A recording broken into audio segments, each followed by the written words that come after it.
Here's what we're going to learn in this lesson and what you'll be able to do after this lesson. Number one, you'll be able to define and give examples for the 5 main sets of numbers, namely natural numbers, integers, rationals, irrationals, and real numbers. Number two, you're going to be able to explain how these sets of numbers are related to one another. Maybe all the naturals are integers, maybe all the rationals are real numbers, and so on. And the last objective is that you'll be able to identify if a number is a rational number or an irrational number. Let us first start off with the natural numbers. So, the natural numbers, which is shown by this sign right here, this n, these are the numbers that we use for counting. As in, how would you count usually? You would start off with 1, 2, 3, 4, and so on. But as for the natural numbers, you will also add in the 0 as well. So natural numbers are basically the counting numbers plus your 0. So non-negative whole numbers. That's the precise definition of what natural numbers are. Next up, integers. These sets of numbers are shown with this sign right here, the Z. And the integers include all the natural numbers, so all the non-negative whole numbers, but also the negative whole numbers. So these are all the whole numbers that exist.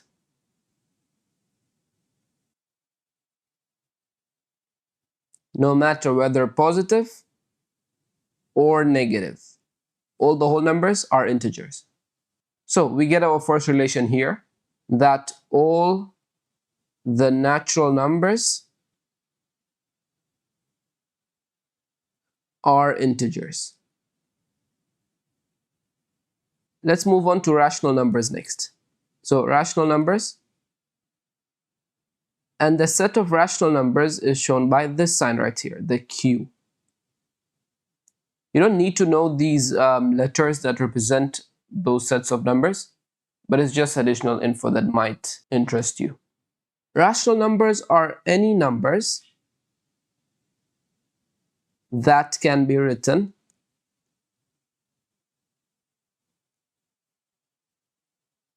in the form a over b, where a and b are integers.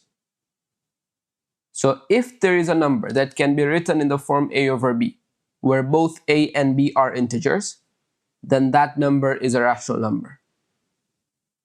So where a and b are integers. And so you might think, are all the integers rational numbers? Well, yes, because all the integers, which are just all the whole numbers that are positive or negative, let's take an example like 5, that can be written as just 5 over 1. And these mean the same thing. Therefore, all the integers are rational numbers. But not only that, there are also other types of rational numbers, which are decimals. But not all the decimals again. These are decimals that are terminating decimals, and this means the decimals that finish. So if I write 0.4, for example, this is a decimal that is finishing. There is nothing after 4. So this is going to be a rational number because this can be written as just 2 over 5, which is in the form a over b, where a and b are integers. So basically what we want for rational numbers is any number that can be written as a simple fraction. The other types of decimals that are rational numbers are recurring decimals. Recurring decimals are never-ending decimals, but they are pattern repeating. What do I mean by that? If I write 0.3333333 and I go on forever, this is a repeating pattern. Therefore, I call it a recurring decimal. And this decimal right here, this recurring decimal, can also be written as a fraction. And we will discuss this later on. But for now, just know it can be written as a fraction. And that fraction is 1/3. Therefore, this recurring decimal as well is a rational number. Therefore, any number that can be written as a simple fraction, that means in the form a/b, where there is a numerator and a denominator, where both of these are integers,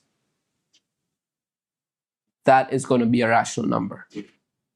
Let us then go into irrational numbers.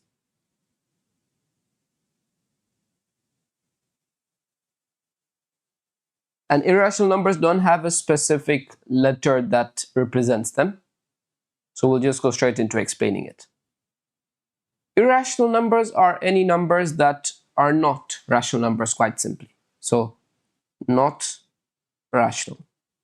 What do we mean by that? That means it cannot be written as a fraction. So basically, it can't be written in the form a/b, where a and b are integers. And you might ask, but can't everything be written as a fraction? Well, no. So there are two main types of irrational numbers that we usually have. Number one is anything of the form square root of a number where that number cannot be square rooted normally. So we will look at what numbers can be square rooted in the next lesson. But just remember for now that any number that cannot be square rooted is going to be an irrational number. The second type of irrational numbers are special numbers. So you probably have come across this number right here, pi. And pi is an irrational number. Why? Because it's a never-ending decimal, so it's not terminating. And also it is not pattern repeating. Therefore, all the numbers in that decimal are different and they never repeat any pattern. Therefore, it's not a recurring as well. Therefore, it's a never-ending decimal that is not repeating its pattern, and therefore it's an irrational number. The final type of number that we have is the real numbers. And the real numbers are just the collection of all the rational numbers and all the irrational numbers put together. And the letter that represents this is an R. Let us now conclude this lesson by looking at the relations between these sets of numbers in detail.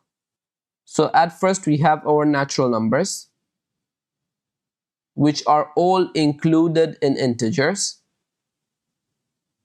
and all the integers are included in the rational numbers. Then we have another set of numbers, which are the irrational numbers. And the rational and the irrational combined form the real numbers. So this is an in detail relationship between all the numbers that we have discussed in this lesson.